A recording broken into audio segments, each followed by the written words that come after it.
Добре дошли на всички. Още един път ми позволете да поздравя господин Георгиев, Националния алианс за социална отговорност, мистер Кроу, за това, че всяка година успяват да ни обединят, да ни съберат и винаги има какво да дискутираме, защото предизвикателствата пред нас не спират. Никой ден не се прилича с степия. Всичко се променя много бързо и нашите усилия са да бъдем адекватни на тази динамика, която следваме в ежедневието. Защото отговорността и посветеността ни, която носим в сърцата си, тя е действително за подкрепа и по-добър живот на хората в уязвимо положение. Днешният национален форум, отново посветен на социалните услуги, задава много въпроси, които пътят извървян до момента. Всичко това, което направихме, особено в последните 2 години, са в очакването и в тръпката. И аз много се радвам, че тук до мен госпожа Богданова, нищо, че през стол, чакането да е господин Кожухаров или някой от Агенцията за качество на социалните услуги. Предполагам, и ако има представител, да, заповядайте, може би е добре да бъдат заедно с нас. Защото всички така сме в очакването на публикуването на Националната карта за социалните услуги, разбира се, след като бъде приета от Министерския съвет. И както се казва, натрупаният опит, развитите, организирани и предоставящи се социални услуги, наличните вече стандарти, някой каза, няма ли сме стандарти, напротив, има страни, които много по-напред са в реформите в сферата на социалните услуги, които едва ли има такава наредба за качеството на социалните услуги, това имаме вече ние към нашия специален закон за социалните услуги. Така че, колеги, приятели, съмишленици, теренаджи в сферата на социалната работа, тук сме, за да се чуе нашия глас, тук сме, за да споделим това, което ни притеснява, това, което ни затруднява, това, което все още не ни е ясно, или пък многото въпроси, то това ни е ясно сега, но след приемането на Националната карта на социалните услуги, какво следва? За това сме тук при вас, заедно с вас, защото само заедно постигаме малките стъпки да бъдем доволни и горди от малките стъпки, но те са малки стъпки с много огромно значение за хората в уязвимо положение в нашата страна.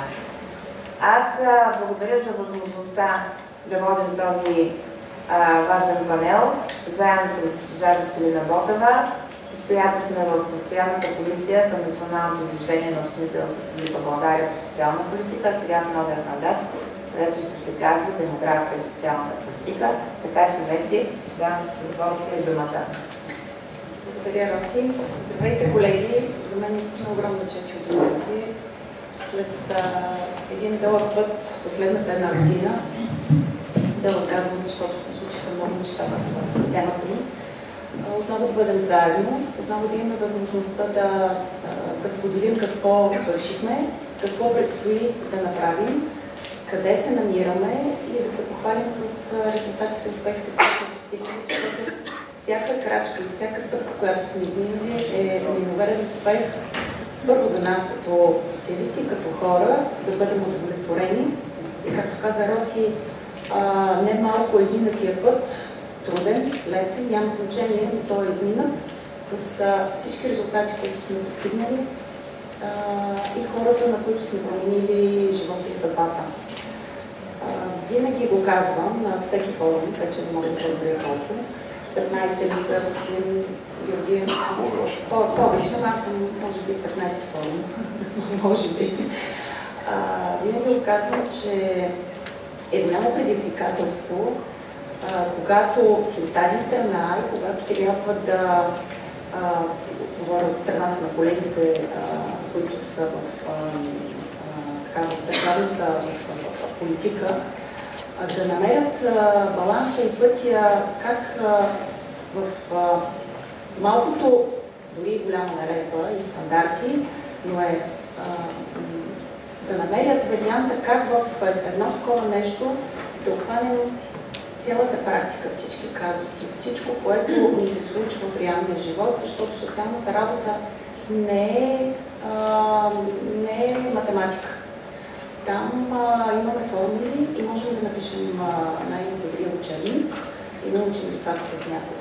Тук в социалната работа трябва да научим, не да научим, всъщност хората трябва да ни научат и специалистите и долу, практиците, трябва да научим хората, които пишат нормативната база и законите, за това как по най-добрия, елегантен начин да си отворим вратите, за да имаме възможността да помагаме на хората.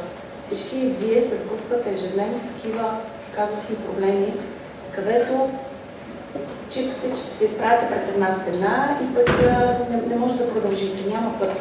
Всъщност път има и това, което винаги казвам на колегите, говоря за община Пловдив, за услугите в Пловдив, че всъщност когато не противоречи на нещо, не противоречи най-вече на етичните норми и на границите етичните, всъщност когато преминеш през тази стена, намериш вратата и пътя, това, че не е обвързано в закон, това, че не е написано в наредбата или в правилника, въобще не трябва да ни притеснява.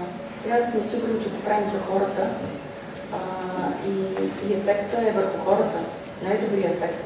Така че се надявам да има чуваемост и колегите, както до сега са ни били партньори и агенция за социално подпомагане, съвсем отскоро и вече така, не толкова много, но 2 години, станаха ли 2 години агенция за качество? 4, може как е това време. Аз малко съм тук.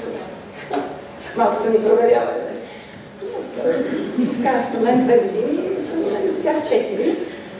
И колегите от Министерството на труда и социалната политика и най-вече дирекция социално включване, което представляват академия. Наистина, последните години с всички участия, които имаме с Роси, малко ще направя въведение. Във всички работни групи, в които ни сме включени в агенцията и Министерството, като представители на Националното сдружение на общините. Това нещо стига до вас като информация. Вие го знаете като доставчици на услуги.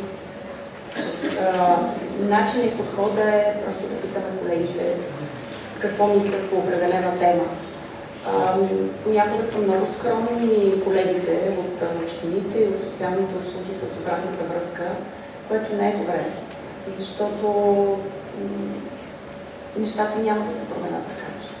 Призовавам ви отново, когато получите и имате възможността да си дадете мнението, да го направите, за да има, т.е. някъде да се чува вашия глас.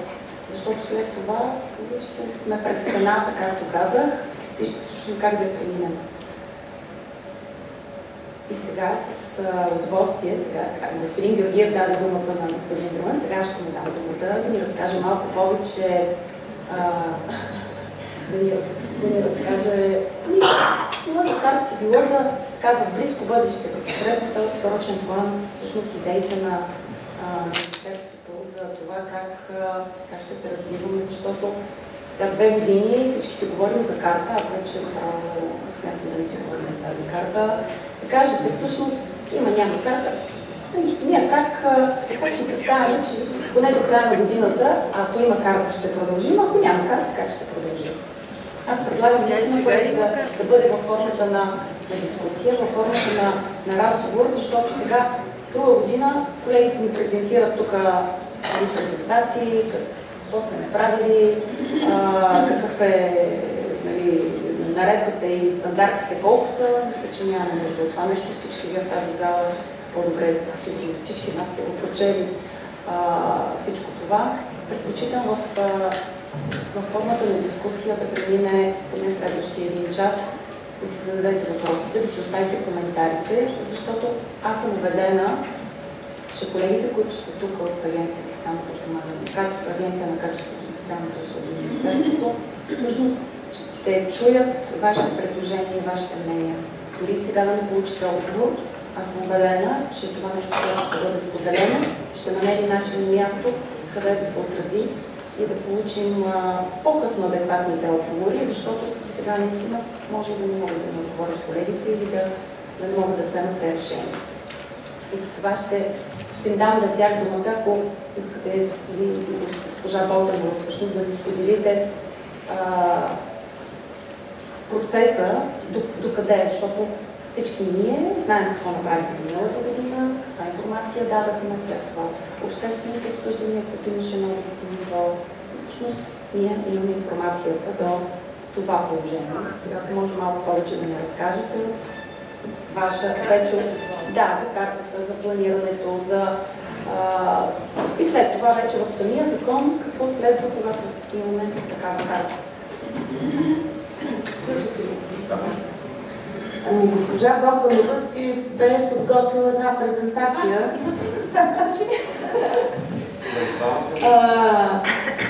Въпреки че за мен не е толкова важно и задължително да върви презентация, още повече, че съм сигурна, че организаторите със сигурност ще ви я разпространят. Тя вече е при тях. Нали така, господин Милия? Тя върви вече. Тя върви. Не съм сигурна дали искам да говоря по картата, по това, по презентацията. Не, няма да говоря по презентацията. Значи презентацията не е нищо ново за вас. Там са нещата, които са в законодателството. Не, няма да говоря по нея. Основното, което вас ви интересува, това е докъде стигна картата. Преди да ви кажа докъде стигна картата, Националната карта за социалните услуги или така наречената карта, бих искала да благодаря. В момента сред нас има представители на общини.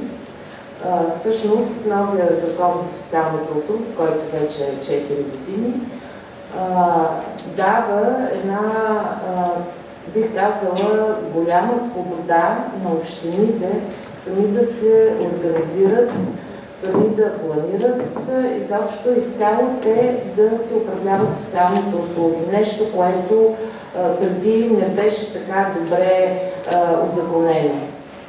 И в резултат на техните усилия, всъщност, ние имахме възможност заедно да направим тази национална карта за социалните услуги. Като всяко едно ново нещо и като всяко едно нещо правено за първи път, едва ли тази карта може да, как да кажа, не да задоволи, а да удовлетвори всички вас. Защото нейната направа е свързана и с спазване на определено законодателство, което е абсолютно ново. Тоест, ние за първи път, казвам ние, защото в изготвянето на тази национална карта участваха изключително голям брой социални услуги, общински служители, областни управи, влезе се и в другите сектори. Имаме така по-активно участие на Министерството на здравеопазването по отношение на новите интегрирани здравно-социални услуги. Така че хората, които бяха ангажирани с този процес, не са малко и положиха изключително големи усилия. И всъщност ние сега имаме една национална карта за социалните услуги, която е продукт преди всичко на общините и след това на всички останали заинтересовани страни. Агенция социално подпомагане всъщност на база на анализите, които бяха направени, съответно на предложенията, на съгласуванията между отделните общини в всяка една област, направи националния анализ на потребностите от социални услуги и съответно на базата на предложенията бе изготвена националната карта на социалните услуги. Всички вие знаете, че законодателството дава правомощия на Агенция социално подпомагане да включи услуги, които общините не са включили в своите предложения, а има потребност от тях, както и да изключи услуги, които общините са предложили своето предложение, но не са излезли потребностите от тези услуги. Минаха две обсъждания, едно предварително ноември месец, всички вие, които сте участвали, се спомняте, и след това беше и обсъждането, което по правилата, по закона за нормативни актове, ако не се лъжа, така се казва, кажете. Да, където общественото обсъждане беше вече на национално ниво и беше на сайта на обществени консултации. Искам да ви кажа, че Агенция социално подпомагане беше така много сериозно ангажирана по отношение на всички становища, които се получиха по време на обсъждането, 165. Някои от тях съответно са така уважени, други не са, но така или иначе тази национална карта е факт. Единственото, което е, че не е официално не е прието от Министерски съвет. Би следвало, трябваше до сега да се случи това нещо, но тъй като картата е обвързана с, не знам дали правилно ще се изразя, с средства, които ще дойдат от Европейския съюз и ще подкрепят създаването на новите социални услуги. И поради тази причина в момента картата е в Европейската комисия. Междувременно, април месец дойдоха няколко въпроса от Европейската комисия, на които ние съвместно с Министерството на труда и социалната политика така отговорихме и съответно чакаме тяхното, бих казала, одобрение, въпреки че това не се изисква в законодателството. Аз предполагам, че по време на сегашните политически събития, от гледна точка на това, че имаме служебно правителство, може би приемането в Министерски съвет ще се случи вече при едно постоянно правителство. И така сме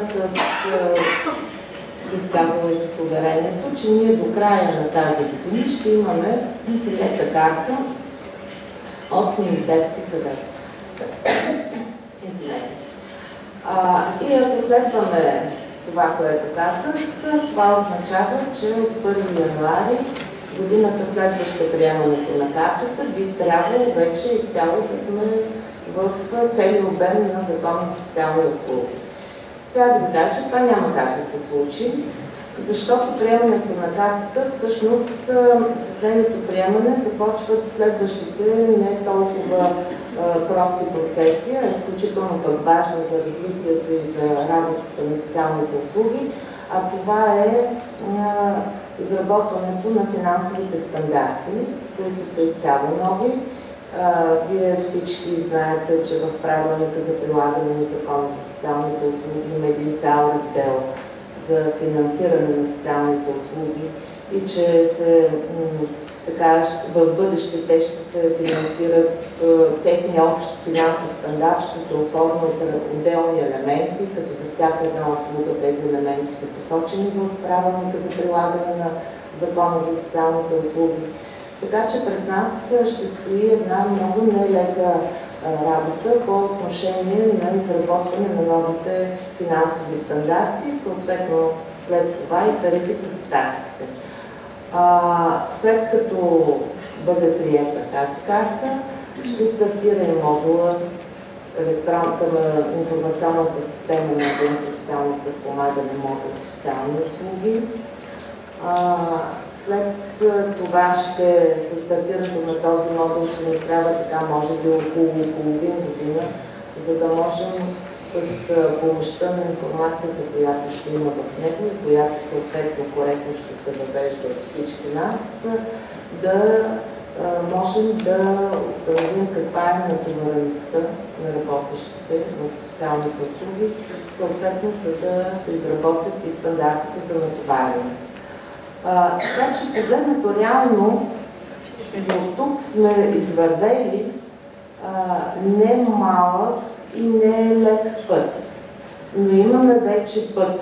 Ако 2020 и 2021 имахме пътечки и стъпки, аз мисля, че вече имаме път. Може да е селски път, още не е добре асфалтиран, но вече имаме СО. Това, което ни предстои, финансовите стандарти, националната карта приемането и тарифата за такси, съответно стандартите за натовареност, Няма как едно Министерство на труда и социалната политика и на изпълнителна агенция, първа, втора, да се случи. Това нещо ще се случи заедно с всички участници. И аз така, още не съм свършила, но все пак да не забравя, отварям една скоба. Така, лична благодарност искам да изкажа на двете дами до мен, освен че са и красиви, са и много добри социални работници. И това, което се случва, много често се случва, говоря за нормативни насоки, се случва и благодарение на тях, с техните идеи и с тяхните така чисто практически предложения, което е изключително важно, защото не можеш да правиш политика само с нормативи. Тя политиката трябва да произлиза точно от практиката, за да бъде полезна. Тъй като част, освен националната карта, ако имате въпроси, след това съответно ще ги дискутираме. Другата тема, която ми бе зададена във връзка с участието ми, беше свързана с финансовите стандарти. Вече ви казах, че такива нови ще бъдат разработени след като приема националната карта, но аз бих искала тук да върви презентацията, да видя един слайд, да ви пусна чисто информативен.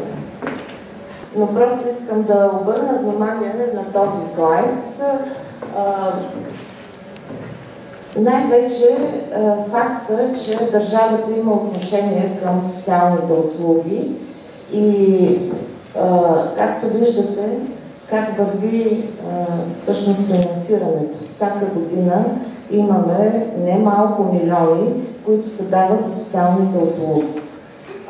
Това не е благодарение само на нас, тук представителите на държавната власт, но това е благодарение на всички вас, защото ние винаги искаме реално колко ни е необходимо, за да можем да си финансираме социалните услуги. И обърнете внимание, 22-23 съотношението е почти 100 милиона отгоре. 23-24 вече са колко? 250 милиона.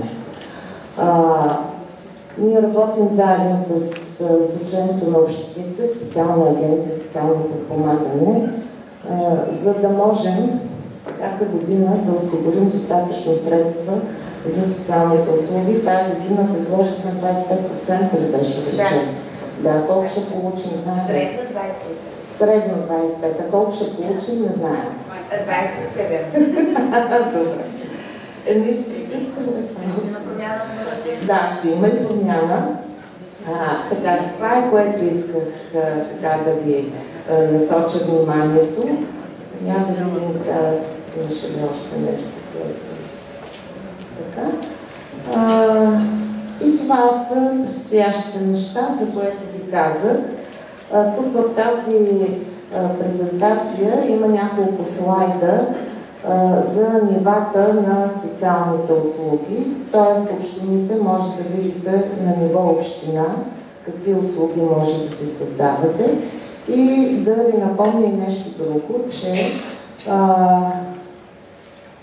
общините не насочват към всички видове социални услуги. Те насочват само към тези, които са създадени на ниво община и тези, които са на ниво областно, за потребителите от цялата област и за които съответно имате споразумение къде да се предоставят. Ще. Добре, ще.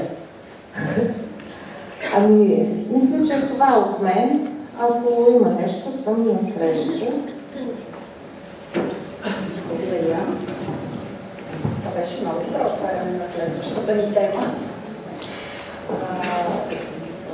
Да, ако нещо колегите в момента така искате да споделите или да попитате да кажете, имате думата. Ако не, след... там някой да знае, че... Заповядайте. Благодаря ти. Ето, аз искам да повдигна един въпрос през призмата на финансирането и на рехабилитационната система, която е Да, благодаря. Тъй като аз се занимавам с деца от много години, още от 98 години, имаше много добро развитие, продължават да вървят добрите развития в много отношения. Имаме много добри услуги и финансиране, като разказвам дали страни, какво се плаща от нас, статути от хората. Добре вървят в този аспект нещата. Но има едно нещо, което не само не се подобрява, дори се влошава. И това е отговорността на родителите да осигуряват нужната рехабилитация и работа с децата. Сега ще го обърна през призмата на финансирането, за да разберат колегите, че до сега са вървели добре или зле нещата и всичките си ходят на работа и си вършат работата. Аз това знам от много услуги. Съм виждала, поддържам отношение и професионално, и лично, и всякак, и така знам от кухнята твърде много неща. Да значи нещата вървят, но когато се развие тази система за стандарти за натоварване, за ежедневно отчитане в информационната система и от тук обвързване с финансирането на услугите, това ще удари и по колегите. За сега удря по децата. В такъв смисъл, че в някакъв момент ще се разбере, че много родители не си водят децата на рехабилитация, ще се разбере, че не се върши нужното дори по отношение на графика и на плановете за работа. И ще предполагам, че както е в една капиталистическа система, ще престане да се плаща за някои неща, които в момента да бъдат общия клуб платени. За мен обаче акцентът е по-важното нещо е друго. Че много деца, десетки хиляди деца, не получават нужната помощ, защото родителите нямат отговорност да ги водят на рехабилитация. Ако вие сте учител, направим една аналогия с системи, които са добре познати, стари. В училищната система има задължително посещаване на училище за определена възраст. Ако родителя не си води детето на училище, поне теоретически той подлежи на глоба. Ако той не си води детето на училище, не отнема заплащането на учителя.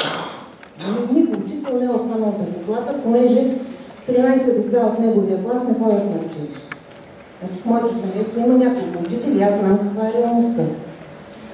Ако едно дете е болно от туберкулоза или си е паднало на стъкло вкъщи и се е разрязано корема, ако родителя не го заведе на лекар или не го лекува система или не го води в диспансера, той подлежи и на наказателна и на финансова отговорност.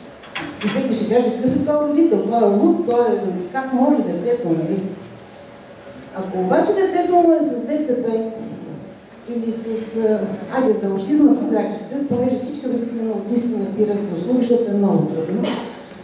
Но ако има умствена изостаналост или има логопедичен проблем, или социален проблем, примерно елективен аутизъм или нещо друго, той най-вероятно получава финансова помощ. Значи никой от системата на образованието или от системата на здравеопазването не плаща на родителите за това, че детето им евентуално трябва да ходи на училище или трябва да се лекува. Но повечето деца с ТЕЛ получават финансова помощ. И въпреки това, никой от тези родители няма отговорност, заради това, че детето им има такъв и такъв проблем, да го водят на рехабилитация. Може да сравните броя на услугите в София, местата до сега, с броя на децата с ТЕЛ.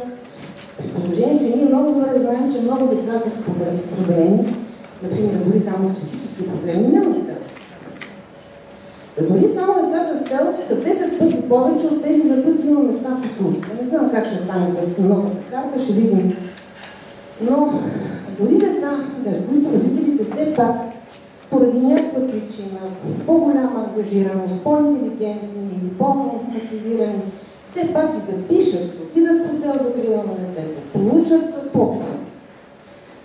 Имали сме случаи на деца с заповед, почват да ги водят и след 3 месеца, ама аз не мога в сряда, ама аз не мога във вторник, ама аз в петък ще ходя неди къде си, те престават да ги водят. Почват ръждове или почват големи жеги, ама преди нов сериал по телевизията.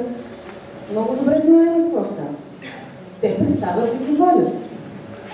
и децата не получават рехабилитация.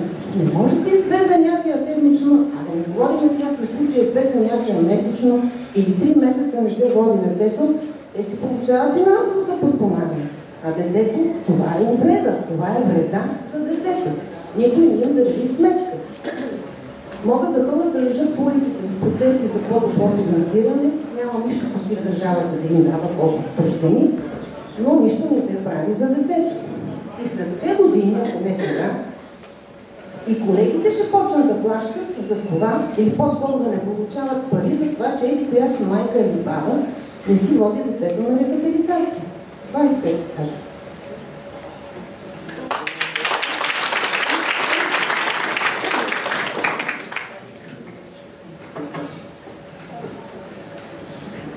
Аз много благодаря за проблемите, които поставихте, дано правилно да използвам в множествено число проблеми. Защото във всичко това, което споделихте, то не е един въпрос, който да разискваме, а бяха няколко. Това обаче, което е така силният глас във вашето изказване, в който съм убедена, че колегите от другите общини, колегите от доставчиците на социални услуги, дали ще е общината, дали ще е неправителственият сектор, срещат в услугите за деца най-ценната инвестиция, която държавата прави с публични средства и ние общините отговорно развиваме, организираме и се стараем качествено да предоставяме. И, за съжаление, колежке, не се представите като име, разбрах, че може да сте от София. Това, което вие споделяте при несъизмеримостта на София и жителите на София с, например, средните и по-малките общини в нашата страна, но наистина отговорността на родителите като законни представители на децата в ползването на всичко това, което е в подкрепа на децата и на родителите през социалните услуги, през образователните услуги, с които ние сме интегрирани и работим заедно, когато говорим особено за децата с увреждания, така се забелязва един, може би на всички ни, много голям пропуск в даден момент, като сме тръгнали да правим реформите и в сферата на социалните услуги и в сферата на образованието.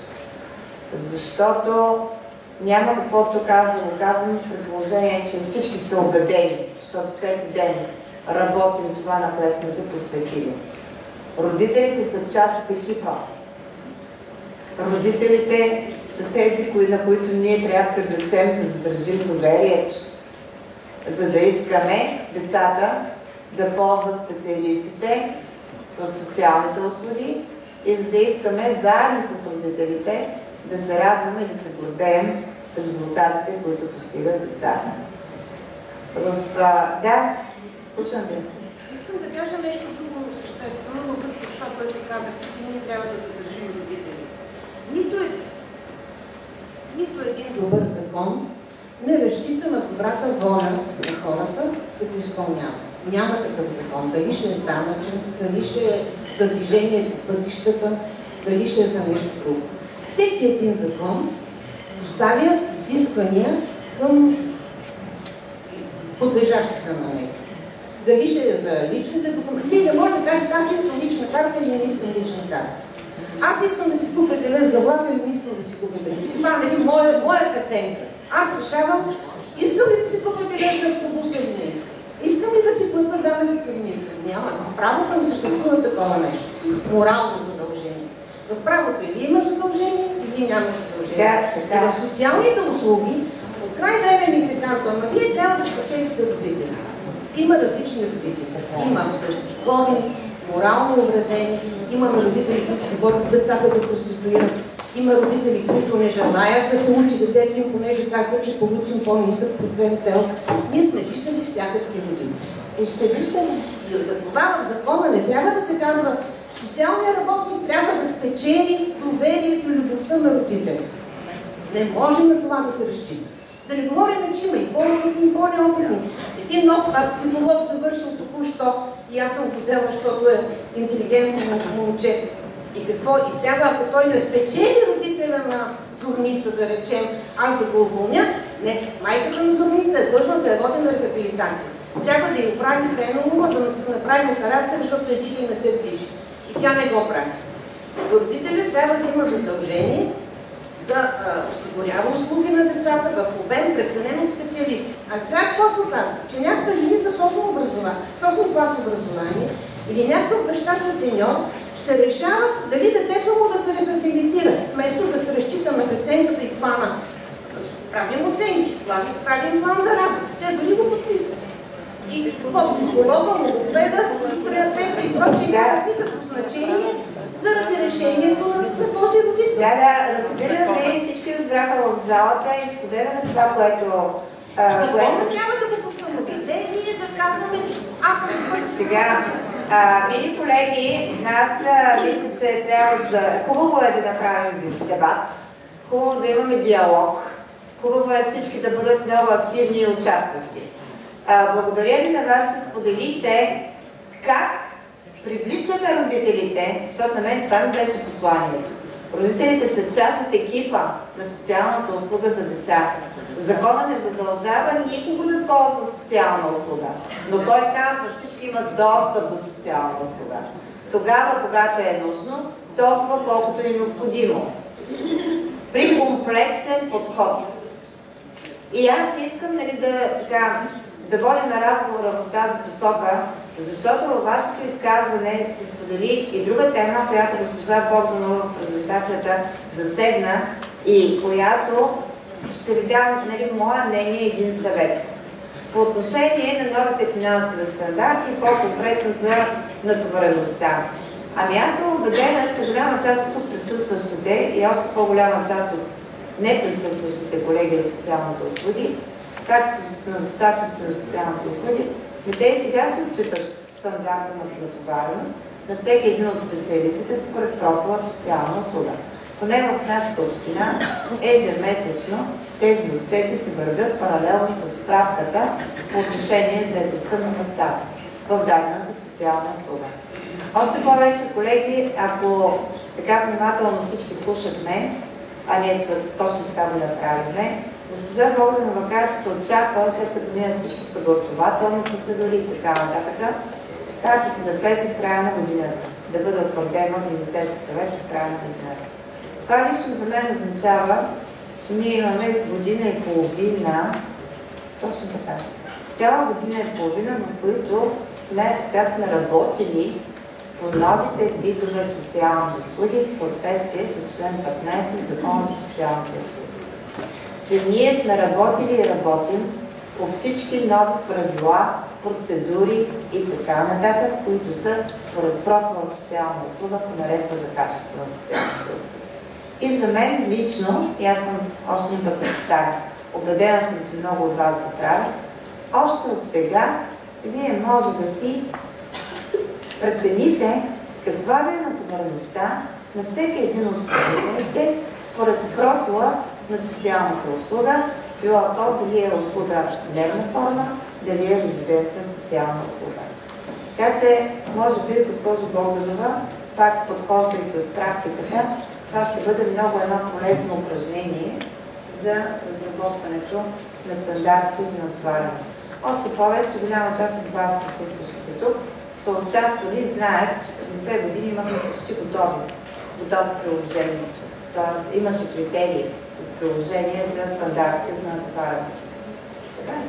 Ние ще ги запознаем колегите през комисията на Сдружението на общините.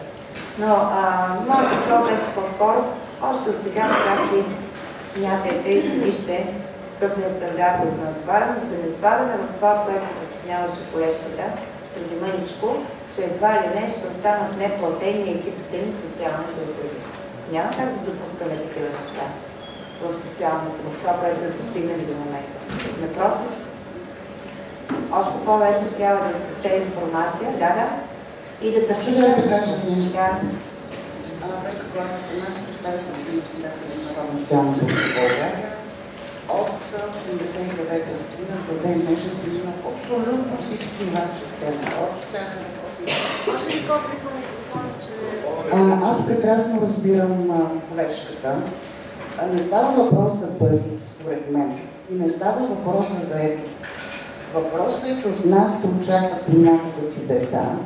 Ние да поправим децата поведенчески друг начин.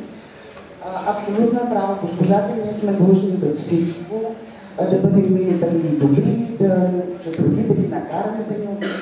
Родителите са в изключително тежка ситуация. Спор няма. Те се казва да не дава Господ. Тук обаче стои един друг момент. Тези деца реално, те са в риск.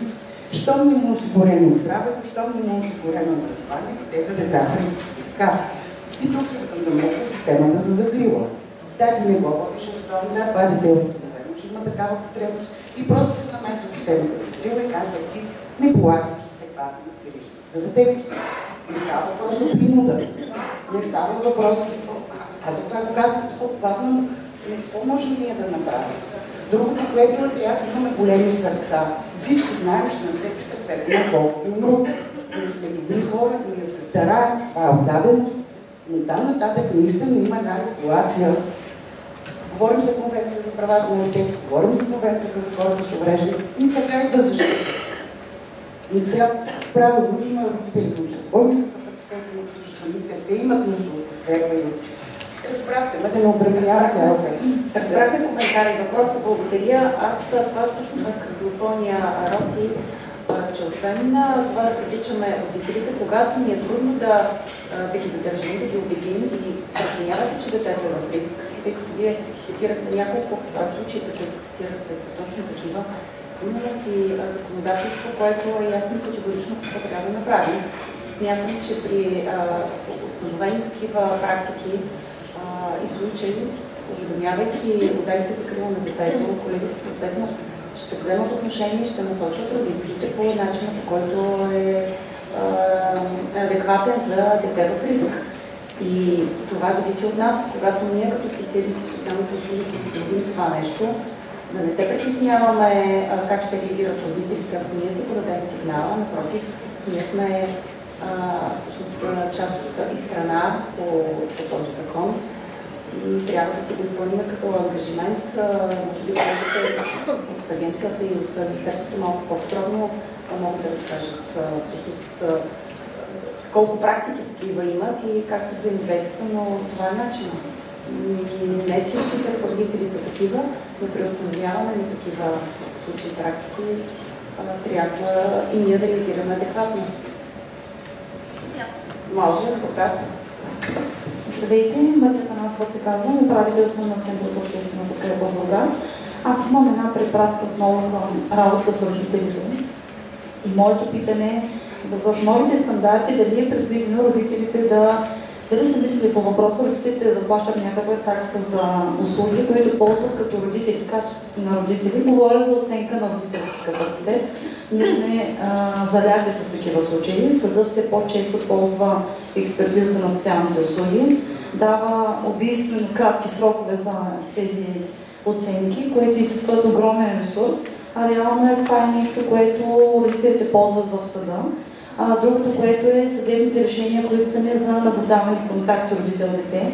Реално ние осигуряваме пространство за правото на родителя да изпълнява режима на лични отношения. Това е услуга за родителя. Обученията за кандидат-осиновители също са за лица.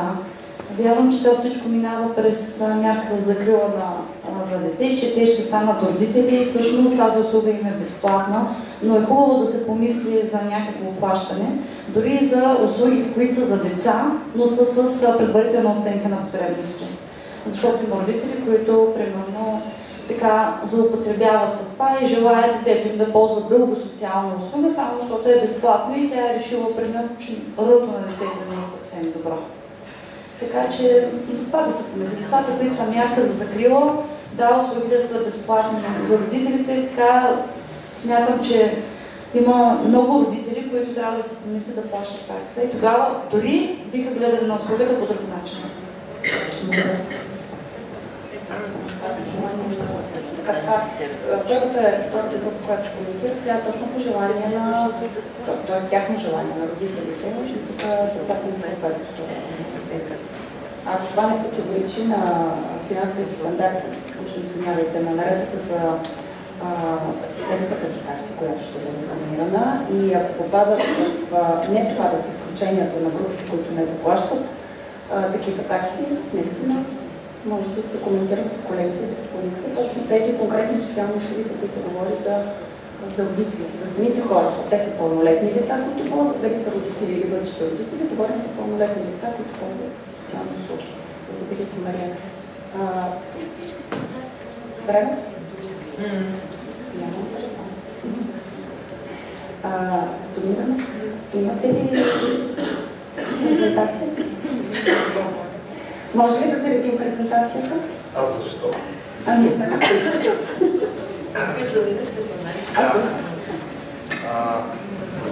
чува ли се? Някой интересува ли го информационната интегрирана система? Добре. Един такъв въпрос. Участвали ли сте най-вероятно в обучение по нея? Нещо помните ли от това? Всичко ми е ясно. Добре, аз имам една презентация. Това е факт.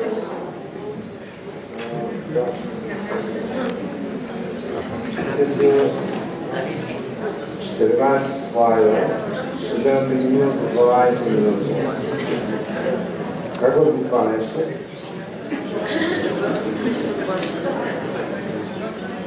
Да. Добре. Значи, това е тази информационна система и тя е интегрирана информационна система. Тоест, идеята е да се обхване целият процес на предоставяне на социални услуги, дори малко повече, генерират се някакви справки, могат да се получават допълнителна информация, което е така прекрасното нещо на тази информационна система. Така, в встъпителния панел беше споменато как се наричат нови технологии, дигитализация и така нататък. Това е в този порядък. Отиваме на там. Слава Богу, не е изкуствен интелект. Тоест това няма да предоставя услуги, ще предоставяте вие, ние, някой ще предоставя, това са хората. Но това е механиката на това действие. Каза механика, защото почива на физически и математически закони. Пак се връщаме, т.е. целият процес планиране, управление, отчитане, анализ на социални услуги се обхваща в тази система. Тук прескочих ли нещо? Браво. Сега, 6 основни категории има потребители, ползватели в различни роли на системата, или ги виждате на екрана. Мога и аз да ви прочета. Това са учители, доставчици на услуги, АКСУ, АСП и така нататък. Има една особеност на АКСУ и на АСП, че там има различни роли. Примерно ръководителя на АКСУ, ръководителя на АСП, имат някакви по-високи нива на достъп. И ето тези нерегистрирани потребители със свободен достъп, те пък могат да си гледат услугите и да виждат къде какво има. Примерно, те им прави впечатление, че до сега всички говорите за услуги за деца, никой не говори за хора с увреждане, за възрастни хора. Вярвайте ми, там са много сериозни проблемите. Търсенето на старчески домове, на услуги за хора с деменция и така нататък, роднините имат огромни проблеми да достигнат до информация за такива услуги. Проблемът също е разпространението им в страната. Тези нерегистрирани потребители са интересна категория. Очакванията са тук хората да могат да намерят информация за услугите, които има примерно в община или потъкнали и плохо. Каква информация има в тази система? На първо място това е националната карта. Националната карта, ви всички познаят най-вероятно анализа, колко беше 600 страници, 700,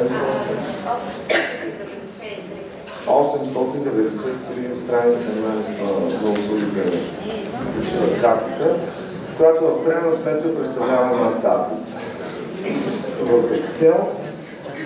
Друго нещо, имаме стандарти за финансиране. Разбрахте, че това нещо предстои в бъдеще, т.е. когато тръгне информационната система, може би тази част от информацията няма да е веднага вътре. Броя видове услуги, максимален брой така наречените капацитети, знаете, ЗСУ е една нова терминология, ново линго, имаме максимален, минимален брой на потребители. Дължими и събрани такси. Аз сега разбирам, че тази тема, между другото, за хората, които не си водят роднините или децата на социалните услуги, не е нова и не знам как може да се преодолее някакъв законодателен начин. Ще направим специален форум. Да, знам. Да. И съм сигурен, че има страшно голям интерес. Ами да, ще направим. Колежката повдигна един въпрос, който заслужава специална конференция. Да. За което е благодаря. Така, дейности ще бъдат в системата, служителите. Тук знаем, че има опасение, че това не системата ще ви следи. Не е съвсем така. За потребителите на социалните услуги също така. Приходи разходи.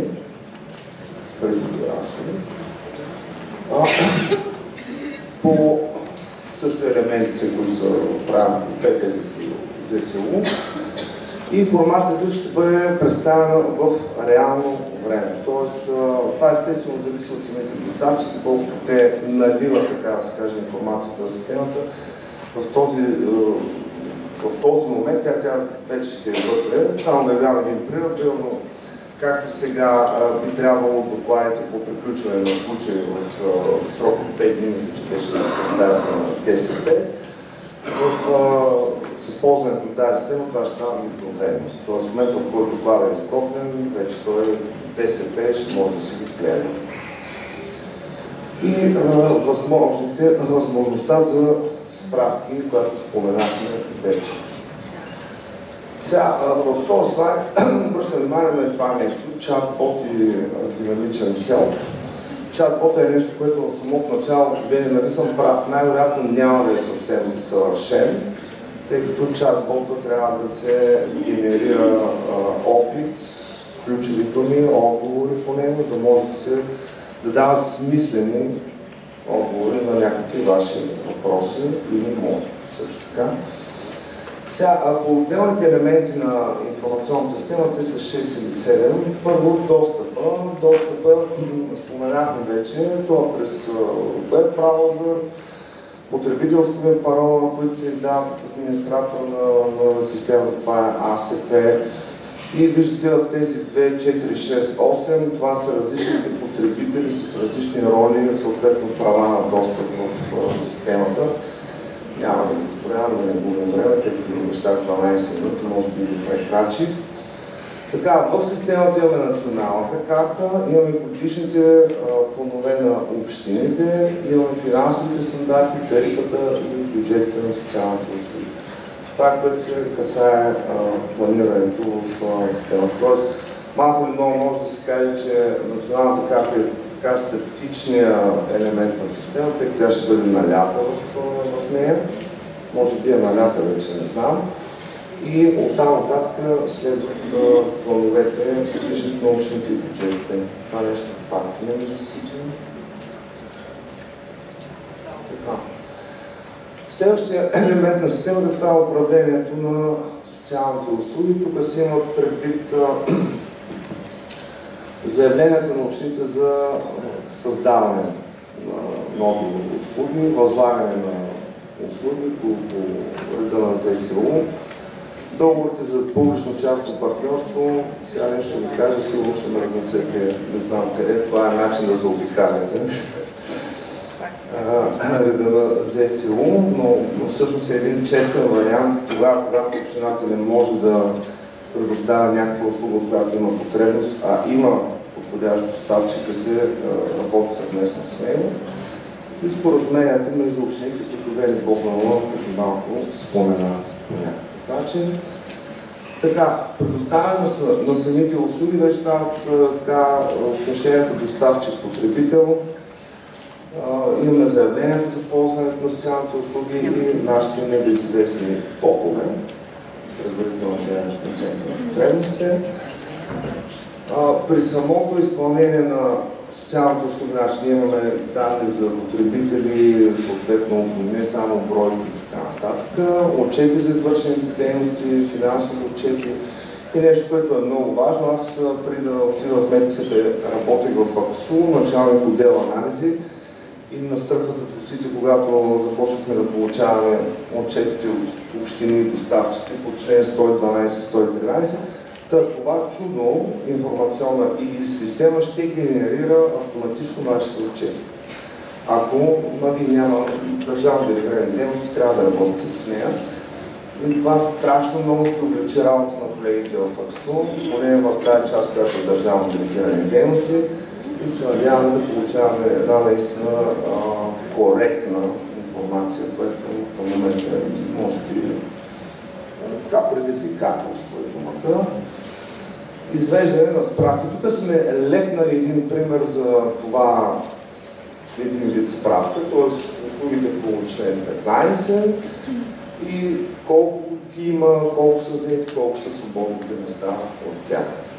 Това е един модел на въпросна справка, който може да е така и обикновеният човек да го вижда, без някакви велики пароли, с което ви благодаря за вниманието за тази информационна система.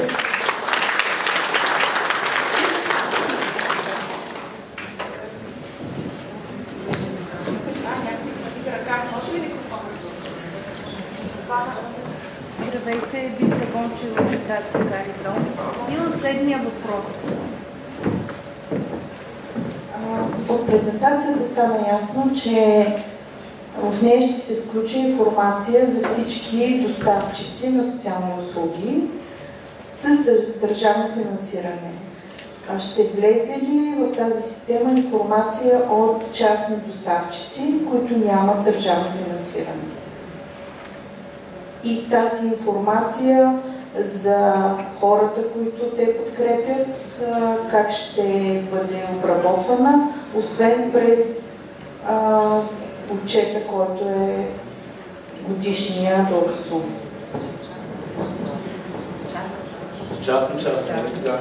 Частни доставчици, които нямат финансиране. Общините имат информация за тях, знаят с какви клиенти работят, как тази информация ще влезе, за да обслужи картата. Те си имат лицензии, всичко от АКСУ. Така, отговор на първата част на въпроса, доколкото го схващаме, не, няма да влезе информация с тях. Частните доставчици са длъжни да уведомяват общината, на чиято територия оперират за това какво правят. Те трябва да имат и лиценз от АКСУ. Знаете, по ЗСО нелицензирани доставчици се санкционират, лишават се от право, има административни санкции и така нататък, няма да изпадаме в подробности. И аз бих казал, със оглед на това, че социалните услуги са, колкото да ми е неприятна тая дума, но е така пазар, частният доставчик, той трябва да се рекламира услугата и това е нещо, което те правят. Уебсайтовете са пълни с обяви, реклами, на старчески домове, на какви ли не подобни неща, които се плащат в пълния размер от потребителите на тези клиенти, на тези услуги. Връщам се към началото на моето не, те не попадат в тази информационна система. Ако може и аз нещо да добавя, тук е колегата от АКСУ. Моята добавка е всъщност към общините, тъй като АКСУ са съвместно и ние с тях сме ходили по различни проверки. Оказва се, че има много частни доставчици, които не са лицензирани и предоставят услуги, които не са приемливи. Особено за възрастни хора и за хора с деменция, Алцхаймер, може би това имахте предвид. И може би, ако имате интерес, ще получите повече информация, но моя апел е към общинските представители. АКСУ имат едни много хубави клипчета, които са насочени към хората от гледна точка на това да не бъдат объркани, т.е. да избират наистина подходящото място, където да бъдат настанени техните близки и роднини. Така че на уебсайта, на страницата на Агенцията за качество на социалните услуги, на нашата страница на Агенцията за социално подпомагане. Едно от ключчетата е на страницата на МТСП. Апела ми е просто пишете ги, вземете ги и да сложете на вашите сайтове, за да може това послание, което аз има, да достигне наистина там, където трябва. Това бе моето. И да допълня, че на сайта на Агенция за качество на социалните услуги е налична информация за всички лицензирани доставчици, за такива с прекратени лицензи, за такива, които са стартирали изпълнението на дейността по лицензите, и наказаните, да, и санкционираните, и те с прекратени лицензи. Аз искам да кажа нещо. Казвам се Добра Колева, град Добрич.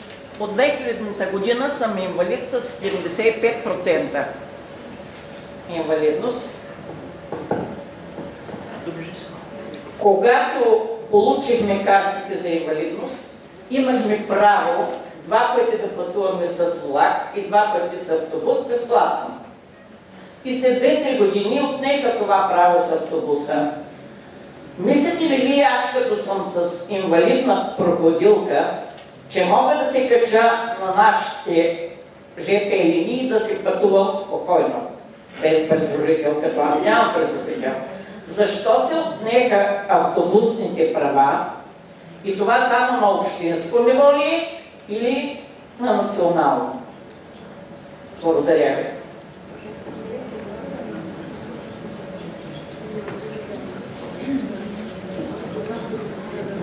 Да, ще го запиша на въпроса, защото той се отнася към дирекциите социално подпомагане, по-скоро към моделите за хора с увреждания и социални услуги, но касаещи интеграционните добавки и придобивките, които хората с увреждания имат. Така че ще го зададем към колегите. Конкретно, просто тук аз не мога да взема отношение. Велина е началник отдел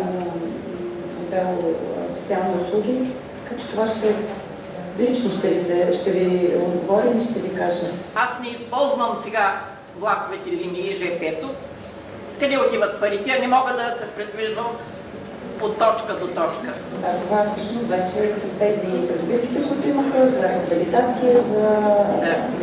Добре, ще направим това. Аз може и не съм убедена, че точно тук на място, като се говорим за всеки, по-скоро ми е коментар.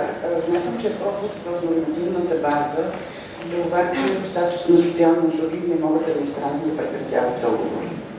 Тоест имаме там 4-5 варианта, всички ги знаем, но от страна, еднолично така да кажа, от страна на доставчика, всички знаете, че не може.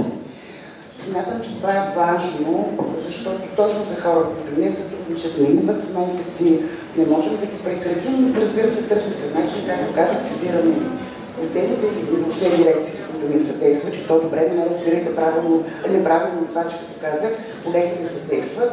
Въпросът е по какъв начин стига информацията, но смятам, че е важно след като хората имат право на избор, имат право на достъп, ние също трябва да имаме някакви права по отношението на. Сега няма да говоря за агресивност или нещо друго, но просто е важно това да се регулира според мен. Благодаря. И ние благодарим за поставения проблем. Само колегите напомня, че в сферата на социалните услуги, които никой не задължава никой да ползва, и ги развиваме заради установени потребности и подпомагаме с специалистите за активно включване на децата, когато говорим, в които активно трябва да включим и родителите, и съответно изчистихме, че по закона за закрила на детето много активно трябва да работим с отделите за закрила на детето. По отношение на това, че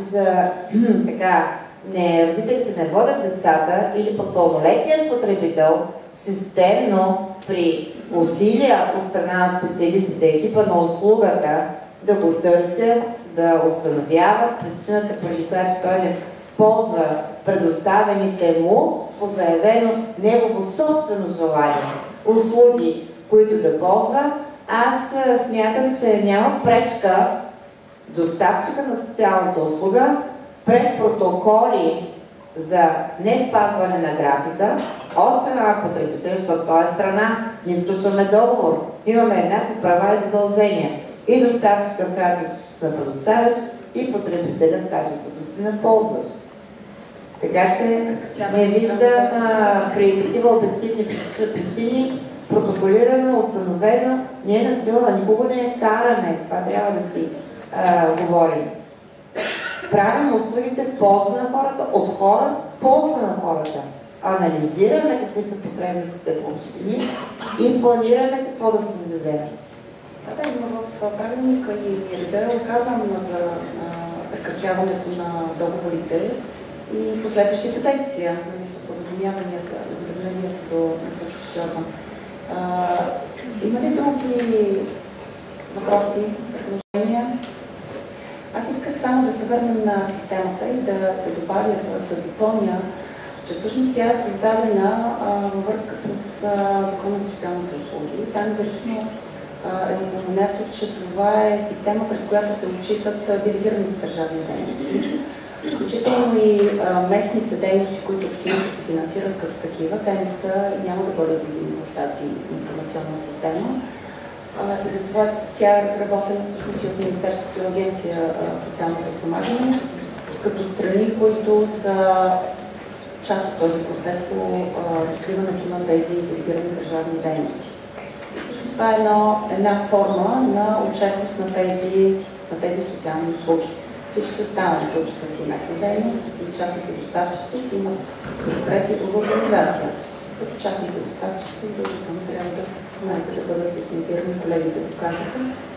И през може да се иска, както с общините, всъщност да има на сайтовете на общините, да има информация за всички лицензирани частни доставчици на територията на самата община, което не е невъзможно от регистъра, който Агенция за качество на социалните услуги има. Тази информация да бъде систематизирана по общини и всяка една община да си има такава информация налична за хората, които търсят.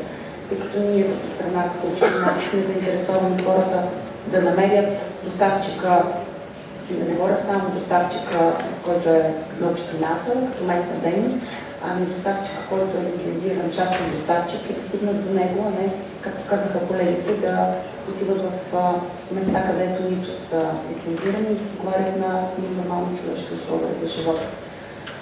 И можем наистина с Роси ще го изкоментираме, да повдигне въпроса, да дадем идеи на колегите от общините, как да си презентират всъщност на територията на тяхната община. Има въпрос. Те няма да презентират, само да кажа. Да, аз ще говоря без презентация, но мисля, да ако искаш, не, може да стоиш.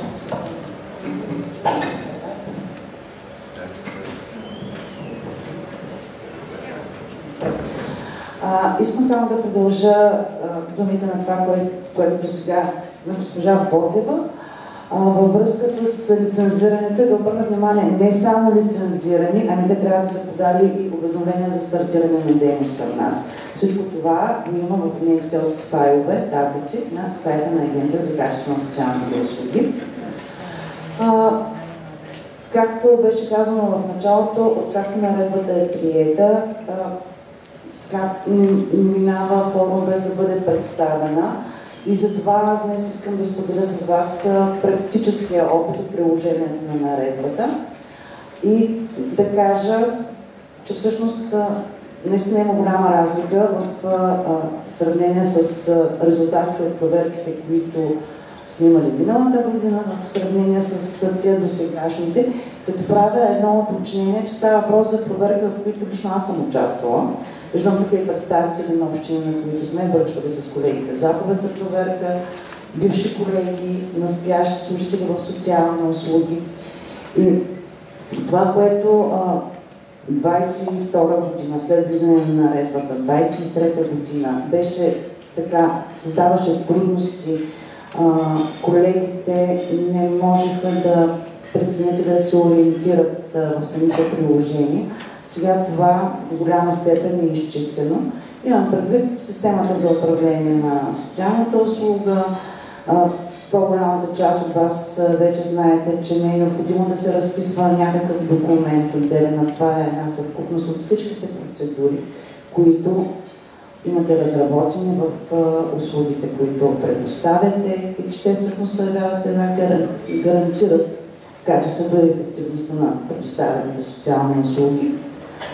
По отношение на програмата за развитие на качество на социалните услуги, това, което вече наблюдаваме, че се извършва мониторинг и контрол от страна на доставчика в лицето на общината, което на много места е протоколирано и което е изключително важно условие, за да има една устойчивост на предоставените социални услуги. Общо взето се движат по структурата основно на приложение към стандартите за предоставяне на някои от социалните услуги, произволно, която и да е. Ще ми се да обърна внимание и върху човешкия ресурс, който е необходим в една социална услуга. Към момента все още услугите се финансират по стария ред, предоставят се в ЦСРИ-та, ЦНСТ-та, дневни центрове, но съгласно преходните и заключителни разпоредби на Закона за социалните услуги, наредба за качество на социалните услуги, те се предоставят комплексно, заедно с, да речем, 5-6 социални услуги. Знаете, че във всяко едно от приложението има посочен коефициент за определяне на служителите, числеността на служителите, но всеки доставчик е свободен да избере оптималния си брой служители, които да гарантират ефективното и ефикасното предоставяне на социалните услуги. Тоест няма как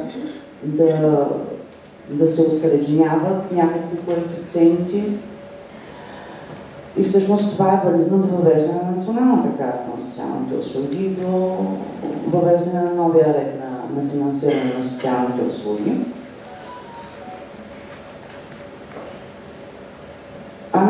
Не знам. Ако имате въпроси, колеги, сега е момента. Една злова фундация на Пазарджик. Фундацията ни доставчик на социална услуга, база за пълнолетни лица с изостаналост. Питането ми е следното.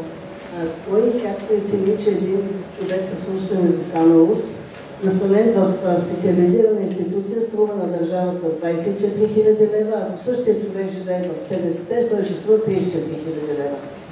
Освен това, как така искаме да имаме по-добро качество на услугата с този стандарт, където ключа потребител персонала е 0,56, а в ЦДСТ е 0,9.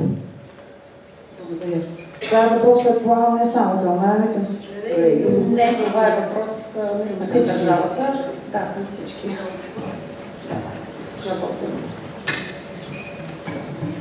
Кой и как е преценил, не мога да отговоря, защото моето присъствие в АСП от 2010-2011 година, говоря за централно ниво, така се бяха нещата, но новия закон за социалните услуги, ако можем все още да го наричаме нов, мисля, че има предвидени процедури и постановки, които ще премахнат това несъответствие, тъй като за резидентна грижа, в случая както за дома и ЦНСТ, са вид резидентна грижа, всъщност финансирането ще бъде едно и също за един човек. Така че ще търпим още малко и след това ще уравним този стандарт. Доволна ли си от отговорът? Искам да попитам също така, нали не се предполага, че когато човек живее в резидентна грижа, че той само бива обгрижван да е нахранен, да е на топло и да е облечен. Нали не се предполага, че това само ще са изискванията, а че трябва да има и нещо друго. И нас предлагаме и терапия и рехабилитация, за което не получаваме такова стандарт. Що така? Точно това казвам, че това несъответствие е... Продължава много години. Да, това несъответствие е фиксирано. Нали? Вижда се, че има нали, нещо, което не е окей, не е наред и за това предстои този проблем да бъде решен. От друга страна, аз познавам Брънзалова, изключително голям мисионер по отношение работата с хората с увреждания. Това е първият дом, мисля, че има още един, който се управлява от външна организация, другия мисля, че беше в Карлово. За 2 години, ако не се лъжа, не знам с какви усилия, тя промени работата на този дом, който преди, нали, се управляваше от общината. Хубаво е, че общината разбра, че трябва, нали, някой друг, който по-може и по-знае да свърши това, така че аз бих аплодирала за смелостта й. И аз на Брънзалова само да я припомня, защото аз знам, че тя знае. И най-вероятно е отразено в предложението за планиране на община септември ли беше? Да. Защото нека не забравяме това, с което започнахме панела. Имаме свободата, обективно според нуждите, да анализираме и да планираме, да организираме и да изберем как ще управляваме. Така че, уважаема госпожо Брънзалова, чести почитания, акцента в нашата работа и конкретно сега говорим за пълнолетните лица, които са трайно институционализирани. Дали ще са в 24/7 резидентна услуга или по стария ред, както беше и все още в специализираните институции, той е човек, той е личност със своето достоинство. И нашата работа е да го направим активно включване. Активното включване не означава само папкане, къпане и лежание. Активното включване включва трудотерапия, психологическа работа с психолог, образователни потребности, трудови умения и така нататък. Цялата палитра, която законодателството ни е дало.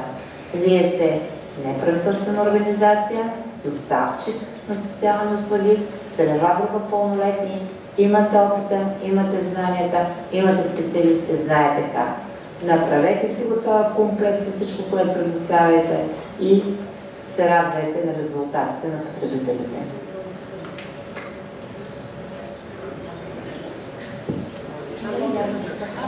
Последния въпрос, че времето напредна. Искам да попитам дали ли сте предвидена някаква методическа подкрепа на общините и на доставчиците на услуги по отношение формулировката и съдържанието, което да полагаме в самите услуги. Защото ние така от година и половина насочването идват от отдел за закрила на детето и се пише примерно семейно консултиране и подкрепа, но ние паралелно отделяме по член 15 това, кои услуги са информиране и консултиране, застъпничество, обучение. Има услуги, които така са доста спорни. Ние в страната се чуваме с много колеги и спорим.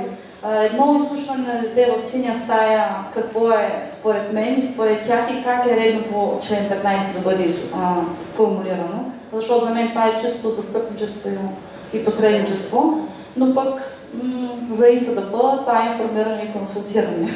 Така че и с други колеги съм коментирала, както и оценката на родителски капацитет и други такива услуги, които са изключително важни, но са много двояки и могат да се... Имаме нужда всъщност от такава подкрепа и уточняване към коя услуга да ги уточним. Да ги насладим. Много ти благодаря. Наистина ти отвори една много сериозна тема.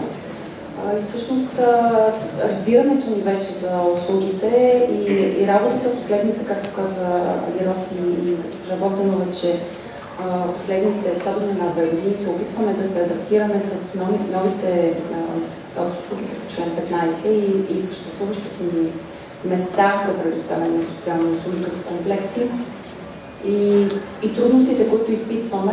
Аз мога да дам още много такива примери, като терапия, с придобиване на умения, или каква е разликата и къде да я търсим и как да го отчитаме, защото не забравяме, че в един момент точно това нещо, което колегите сега от Министерството ни обясняват как ще почнем през системата да отчитаме и не трябва да се притесняваме, че нещо трябва да го отчитаме, трябва да се научим как и къде и защо за да всички да ни е по-лесно.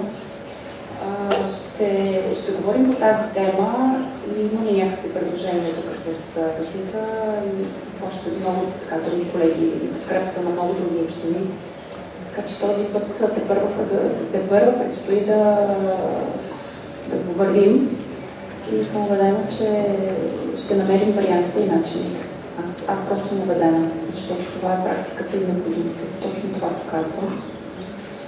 Като всъщност и засягайки темата за закриването на социалните услуги, аз взимайки думата да отговоря на теб, но всъщност госпожа Богданова каза закриваме социалните услуги. Общините, които, не знам дали има такива общини, които са в залата, на които им предстои и са включени в първата схема, която е за плана за възстановяване устойчиво за закриване на специализирани институции и на обществено обсъждане, искаха ни мнение. Сега може би съвсем скоро ще бъде публикувана за изграждането на новата социална инфраструктура. Може би с колеги трябва да подходим много сериозно, защото всъщност това е начина и варианта ние да изградим нещо, което да е ново, да е различно, да е адекватно на нуждата на хората с увреждания. И трябва да го използваме този момент. Знам, че пътя ще е труден, знам, че пак ще имаме много въпросителни, но ще трябва да тръгнем по този път, ако искаме да имаме модерни, нови, хубави социални услуги и съответно да предоставяме качествена грижа на хората. И сега давам думата. Благодаря ти. Взема се микрофона, заповядай. Добър ден на всички. Казвам се Веселина Стоилова и съм главен експерт в община Варна, дирекция социални дейности. Няколко неща, много кратички за наредбата за качеството искам да кажа. От 2 години, откакто вече в сила тази наредба, доставчиците непрекъснато ми задават въпроси и аз трудно намирам отговорите, защото от една страна наредбата е много свободна. Ние можем там да творим каквото действително услугата извършва, това да включим в съответната дейност. Само че прекалено голямата свобода създава хаос и някакви неясноти. И за да няма такива неща, много бих искала да имаме някакви методически указания все пак. Защото? Само 2 примера ще дам. Спомена тук колежката за коефициентите за персонал. Обаче, как да тълкуваме лимитите? От минимум 4, максимум 35. Да речем за информиране и консултиране. Коефициент 0,1. При услуга, която има 40 места, колко да пишем? 35, ами ако са 36, а може да са 20. Кое число взимаме пред годишната база на отчета или това, което наистина представлява потенциал, т.е. местата в услугата. Това е елементарно, ама няма как да го разберем. Друг въпрос възниква по отношение на нейните специалисти на трудови и на граждански договори. Имаме ли ограничение за гражданските договори, защото по този начин привличаме много външни специалисти почасово и обогатяваме с много допълнителни услуги дейностите, които са изброени в член 15. Няма как един назначен човек да може едновременно и да пее, да танцува и да рисува и да преподава жестомимичен език. Няма как това с трудови договори да стане. Но никъде не е написано, че не може. Само че понякога възникват такива изисквания за щатни разписания и такива неща. И не на последно място, защо аз пак питам, преди питах, въпреки че много обучения бяха направени, много добре Агенцията за качество на услугите се отнася към доставчиците, не ги наказва, ами просто ги съветва, подпомага ги, което е страхотно. Благодаря на колегите, че правят това. Но имаме нужда от повече пояснения. Например, някъде са появи изискване, копи-пейст, наредбата да е вкарана в програмите за качество, което не е логично според мен. Не стига, че се повтарят всичките стандарти почти 90% на всяко предложение, ами да вземем да е пейстинг да стане 150 страници една програма. Някак си малко ми се струва излишно това. И затова бихме искали просто да имаме яснота. Защо всичките 6 услуги трябва да се предоставят от едно от ЦСРИ? Все още сме ЦСРИ. Ами някой ЦСРИ може да няма нужда от дадена от тези 6 услуги. Закона не е казал, че са задължителни от 1 до 6 по член 15. Законът е казал, че доставчик, който е бил ЦСРИ, може да прилага стандартите за това и това и това. Ама не, че е задължително да прилага всичките. Има центри, които не могат, не знаят. Общностна работа някоя. Подкрепа за придобиване на трудови умения. Нали, така затрудняваме само сами себе си. Затова не се иска да има някакви по-конкретни указания. Така си мисля, че ще бъде по-добре за всички да работят. Здравейте, госпожо Стоилова. Вилина Стефанова съм, инспектор на Агенция за качество на социалните услуги. Ако не се лъжи, януари месец бяхме в вашата услуга на проверка. Малко отзад напред ще започна по повод това необходимите социални услуги, които се предоставят в рамките на едно ЦСРИ. Да, и при вас, както и в други услуги, давам за пример, няма да цитирам услугата, но всички за хора с увреждане, ЦСРИ, но всички потребители са работещи, респективно, а останалите са в пенсионна възраст, пенсионери. Съответно, услугата подкрепа за придобиване на трудови умения на хора, които са ангажирани. Нали, няма как да е приложима. И мисля, че това е констатирано. Относно броя на служителите, не знам, може и аз нещо да бъркам, но никъде не е казано, че не може да имате служители по извънтрудови взаимоотношения. И както и малко по-рано казах, доставчика, управляваща услугата е този, който определя оптималния състав на служителите си, така че да се гарантира и организацията и управлението на една социална услуга и съответно резултатите, които се очаква да се постигнат за всеки от потребителите на тази услуга.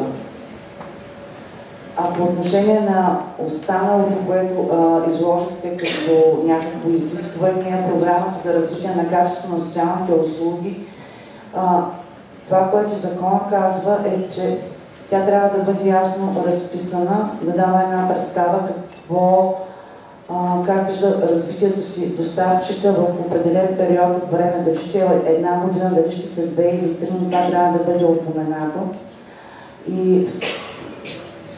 И че в програмата за развитие на качество задължително се включва план, график за осъществяване на вътрешен, периодичен и текущ контрол и мониторинг на социалната услуга с поставяне на различни дейности, с техните срокове, лицата, които следят за изпълнението, с подтемите, което може да се вземе от някои от приложенията. И ако на 4 човека, не знам. Да кажа нещо. Сега по отношение на програмата за развитие на качеството, най-подробно тя е разяснена, да го кажем, в наредбата за качество на социалните услуги. Има цял раздел за програмата за развитие на качество, така че няма нужда някой да прави копи-пейст на стандарти, не знам какво там се е получило. Това е безсмислие. И тук правя една обща забележка. Значи закона и подзаконовите актове към ЗСУ не са сложни, това е факт, юристите го казват. Не е написано на някакъв тежък език, обаче проблема, който аз виждам е, че това е много бедно законодателство. Имайки предвид самия факт, че наредбата за качеството е 600 страници, което води до призива просто да се чете повече. Това, което наблюдавам от години, аз така сериозно бях включен по разработването на стандартите, повтарят се едни и същи въпроси. Въпроси, на които сме отговаряли 15 пъти сигурно в рамките на последните 2 години, отново се появяват и остава едно впечатление, че или нашите отговори отиват в нищото, т.е. разпространяват се, но никой не ги взема предвид. Очудваме се едно и също нещо да го изброяваме отново. И това ми е края на общата забележка. Колеги, други въпроси? Аз съм убедена, че имате много въпроси. Водим на страхотен разговор, аз лично съм много удовлетворена. Не се притеснявайте, споделяйте, позаписвам си тук много неща важни, които споделите, които заслужават наистина отделни форми да направим с тях. Заповядайте, госпожо Петрова, доктор Петрова.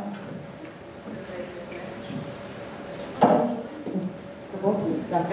Аз имам един въпрос, който не знам дали все още е актуален на дневен ред, но след влизане в сила на картата на социалните услуги, как очаквате да изглежда трудовия договор на служителите? Имате ли някакви конкретни... Вашето предложение какво е? Ако този служител работи в 3 от социалните комплекса, договора му е 1 или 3. Ако отговорът е не се очакват никакви, не очаквате никакви промени, за нас значи няма проблем, всичко е наред. Но ако се очаква да има някакви специфични изисквания, които... Разбрахме, че въпросът не е да... Благодаря ти. Аз също ще стана, колеги, защото това наистина е много сериозна тема. Ние тук си говорим, че ще бъде един договор. Обаче тръгвайки да отчитаме през системата, това много сериозно трябва да се помисли от колегите от Министерството, защото и ние сега знаем как отчитаме бюджетите си.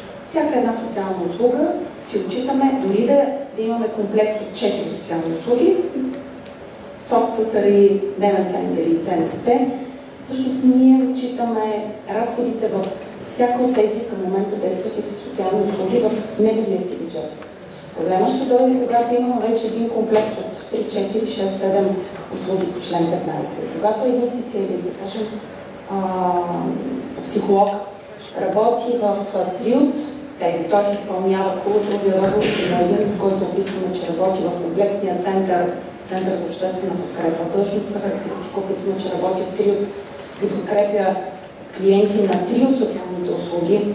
Всъщност в отчитането на бюджета на тези 3 социални услуги, къде и как ще формираме този разход. Това наистина е тема, която трябва много сериозно да помислим, защото всяка една социална услуга по член 15 ще стигне самостоятелния финансов стандарт. И всъщност това не е никъде. Ние в момента отчитаме един разходен стандарт. Не, а вътре всъщност в този един разходен стандарт изпълняваме 5 услуги в момента. Договор е един, но всъщност ще имаме 5 бюджета. В този център, нали така? Разбрахме правилно въпроса и всъщност на мен това също ни е притеснението. И сега имаме един договор, ще имаме един договор, но всъщност имаме 1000 лева условно. Имаме 1000 лева бюджет за информиране, 1000 лева за застъпничество и 1000 лева за обучение в умения. Бюджетите им, формирането на бюджетите. И всъщност този специалист, който работи и отчита дейност в 3 тези социални услуги, сега имаш един разходен стандарт, само един бюджет. В момента имаш един бюджет. Един бюджет. И ти имаш приход в този бюджет, имаш разход в този бюджет. А след това ще имаш 5 бюджета. Въпросът... Като финансист тук вече, аз имам и, освен че съм нещо друго, съм завършила счетоводство, колеги, и ми е трудно да си го представя, наистина. Нека повдигна много важен въпрос, който тепърва ние ще коментираме, ще се изясняваме, ще се показваме и ще се обучаваме. Всички заедно. Има предвид предишното си включване, когато говорихме за стандарти за натовареност. Ние но през стандарта за натовареност вие сега имате един специалист, който е включен в комплексното предоставяне на, да речем, обучение, умение, информиране и консултиране. И той е един. И неговата натовареност при един договор, сключен с работодателя, я измервате за месеца според графикът му за работа с потребители в 2 вида социални услуги. И това ще отчита бюджетите на тези услуги, не може да приключи. Не, и казвам, че това е важно упражнението, което преди се коментирахме. От сега да започнем как се мери стандарта за натовареност, защото това ще бъде много важно, когато започнем да правим стандартите за финансиране. И тогава вече ще се види тая интегрирана информационна система, кое как ще го отчита. Не да повдигна въпроса и е много права, защото при едно от обученията малко бяхме в шахмат на пешката. Защото се коментираше как едва ли не един служител преди работодател ще бъде с няколко договора. 30% тук и там. И накрая не знам. Да. Така че много хубава дискусия се получи и от тази гледна точка аз признавам, до ден не бях доволна колко много се бавих с цялостното приложение на Закона за социалните услуги. Карахме го малко по лъжичка, мина 4 години. Обаче сега виждате пък колко опит трупаме в новото, което казваме, че не предстои, а то е факт. Да? Здравейте, и аз искам в темата да се включа. Има и друг проблем при разделянето на един човек на 2 или 3 договора. В повечето от услуги, които работят с хора с увреждания, с психични заболявания и така нататък, трудовото законодателство дава възможност за намалено работно време, което, ако са 2 половинки по 4 часа, защото не може по-малко, служителят губи тази привилегия, която не е само привилегия, но тя е необходимост, защото натоварването наистина е жестоко. И не случайно законодателят е определил намалено работно време за работещите в тази сфера, така че трябва да се помисли и за този момент. Не е просто да разделим трудовия договор на 3 парчета и да му платим от 3 бюджета. Много неща се променят. Това е свързано отново с разделянето на човека на 3 часа.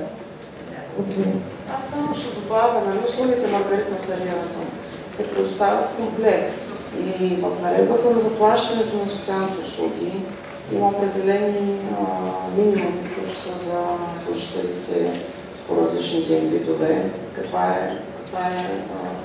процент от минималната е заплащане. И в този смисъл не е ли това да се вземе от там, примерно, за договорите? Тук няма проблем с договорите.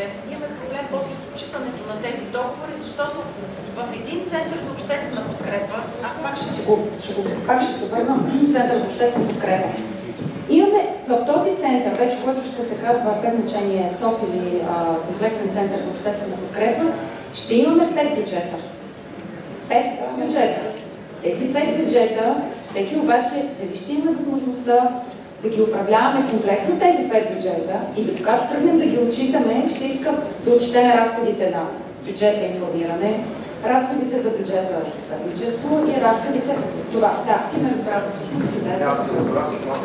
Малко може би ще опонирам на госпожа Ботева. Няма да имаме ЦОП. Това е. Ще имаме комплексно 5 случаи. Така, това обаче е друго едно нещо. Ще имаме комплекса, но няма да имаме и комплекс. Защо? Нормативно някой да ми каже в България къде е дефиниран комплекса? Никъде. В ЗСУ думата комплексно се споменават 3 пъти, без това да е обяснено какво е. Тоест, тук най-вероятно, което ще предстои да се направи, е да се дефинира аджаба, какво значи предоставяне комплексно на социални услуги. Това може да стане и в НКСУ, което сега е отворено за изменения. Аз лично не виждам никакъв проблем в това, а може и изобщо да не стане. Но просто в един момент, 2025 година, така малко или много цокове вече няма да има. И тук тогава говорим, че ще назначаваме служителя в информиране. Аз съм сигурен, че това въпрос е решен в системата. Просто в момента трябва да се отвори, това да се поиграе. Което няма как да направя. Имам достъп до моя компютър, но ще трябва да отнеме много време.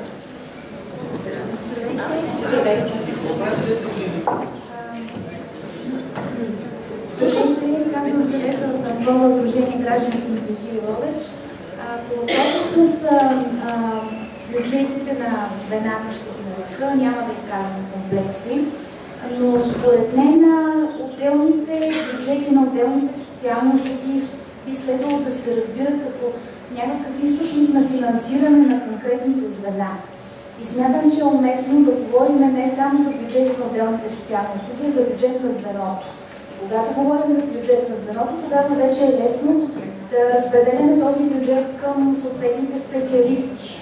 Имаме съответните справки за разходи, които ще ни дадат възможност да направим връзката между това, което харчи бюджета на звеното и съответните източници на финансиране. Аз така го разбирам, защото иначе не мога да си представя как едно звено. Така или иначе това са звена. Това е едно място, където се поставят различни видове социални услуги. Не мога да си представя как ще има 5 бюджета и ще има отчет по 5 бюджета. Да, и аз това задавам като въпрос. Тези 5 бюджета, дали ще е звено, дали ще е... Аз го разбирам като един бюджет, който има различни източници на финансиране от различни... Ами не е закон за социалните услуги, си има... Всяка социална услуга си има... И знаем как се формира бюджета на всяка социална услуга и елементите. Дали ще... Да. Това е въпросът, на който трябва да обърнем внимание и този коментар, колегите, които ще разработват. Да, давам този коментар, който за тема за размисъл. Да, аз мога да поставя. Благодаря ти. И последен шанс. Последен шанс. Как да си делим управителя на 5, чистачката на 5? Няма да го делим на 5.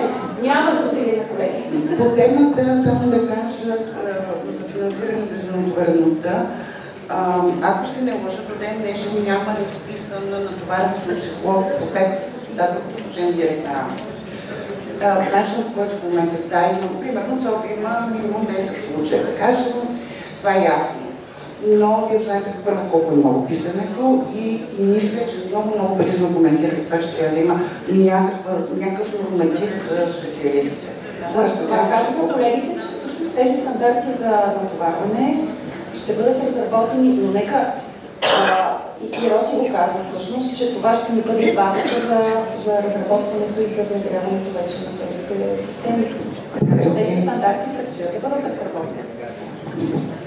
Само да спомена нещо.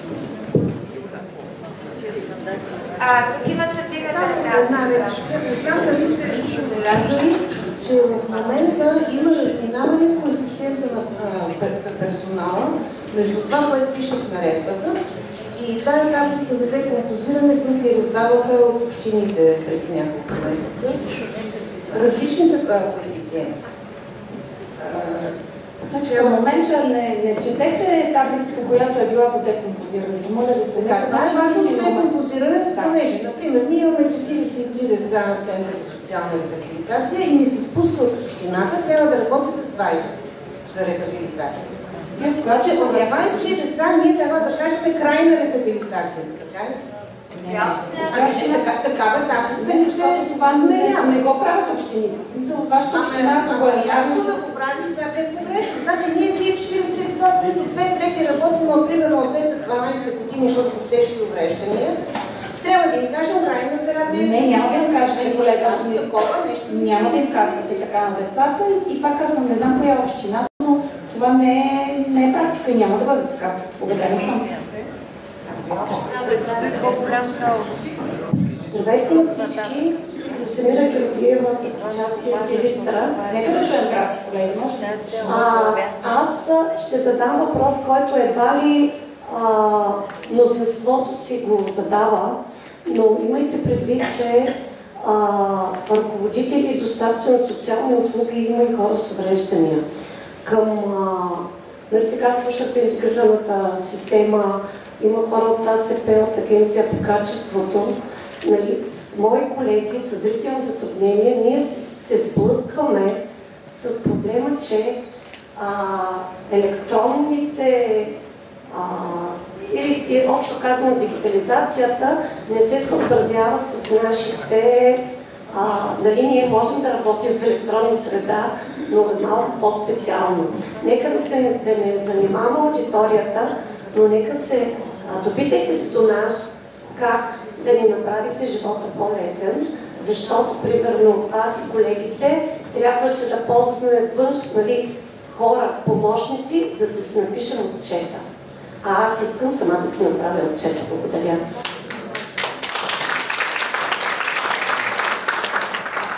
Да, Краси е много права. Всъщност трябва да използваме възможностите на хората, не техните невъзможности. И сега само да използвам възможността да кажа, че Министерството на труда и социалната политика, всъщност Агенция социално подпомагане, управлява един проект, който е за отпускане на високотехнологични помощни средства, така че ако има нужда от такива на хора, които имат такива затруднения. Може да бъдете добри посланници да помогнем на хората. И последно давам думата и колеги да излезнем в почивка, защото сигурно се изморихте и след обяд продължава пак темата с услугите, доставчиците и интересните неща. Здравейте, колеги! Аз съм Данка Ненчева. Управляваме две социални услуги по сегашния стандарт за деца и за възрастни самотно живеещи с увреждания. Като търпеливо изслушах многоуважаемата аудитория от труженици на социалния сектор, в мен се събуди една голяма тревога, че всъщност голямата реформа тепърва предстои. Аз изпитвам доста големи притеснения от начина, по който тепърва ще се менажира този процес отгоре до долу. И смятам, че всичките тия финансови стандарти трябва да се родят на база на перфектно познаване на досегашната практика. Затова, защото има голяма опасност целият този многохиляден отряд от пчелички да претърпи един колапс и това жестоко да подрони цялата социална политика в Република България. За да не допуснем това, според мен, трябва много добре да се прецени финансовите възможности, демографската картина на поколенията и целите, които имаме по европейски стандарти, ние да представляваме след 25-та година. Той, че сега яхнахме 15-ти параграф, е една десета от големия проблем. После трудовото законодателство е казало, че един човек може да има 2 договора, максимум 12 часа може да работи. С договорите, моля ви се, нямаме проблем. Приключвам, моля ви, за това, защото реформа в цялата държава на социалния сектор с толкова много неясноти, 4 години ние се събираме тук и няма кой да отговори по много въпроси. За мен Виолина Богданова е голям герой, защото тя винаги идва и всички други, които ги няма, са привилегировани да не ни отговорят. Големите сърца, големите усмивки, посветените животи, това, което ни дава. Но не може още 5 години, долу-горе това като математик пресметнах, че още 5 години ще чакаме, за да станат всичките тези неща реалност. Темпо е необходимо, компетентност е необходимо и жестока връзка с практиката. Благодаря. Това, с което започнахме наистина връзка с практиката, благодаря ти и се надявам да се вслушат и да имаме абсолютното спокойствие, защото за да работим с хората, трябва да имаме спокойствието. И ви благодаря, Роси. И аз само да кажа, не че господин Ненчева няма да ни помага, както и до сега. Не че аз като го кажа, тя ще ни повярва повече на всички представители на общините, които сме тук, защото от въпросите, които се споделиха, лично мнение ще изкажа. И някои от неразбиранията по приложението на подзаконовата нормативна уредба идват, може би, от недостатъчно знание на самите нас, като представители на общините в качеството ни на доставчици на социални услуги. Така че това, което мога да кажа и което зависи от нас, защото сме членове на Постоянната комисия по демографски и социални политики, защото в годините и към момента Заедно работим и то много добре с двете агенции, с Министерството на труда и социалната политика. Няма как да допуснем нещо, което вече имаме резултати на трупане. Социалните услуги, нито да стигне до колапс, нито да объркаме системата, нито да направим системата напрегната. И сте права, госпожо Ненчева. Ние тепърва започваме реформата. Но това не означава, че трябва да я започваме с страх и с незнание. Защото точно този панел показа колко още много неща трябва да си изясним. И ние сме насреща да го правим. Защото първо сме седнали всички заедно. Защото заедно обсъждаме нещата, заедно предлагаме и докато заедно не вземем решението на каквато и да промяна в многото работни групи, в които участваме и представителите на общините, не се излиза с общо решение.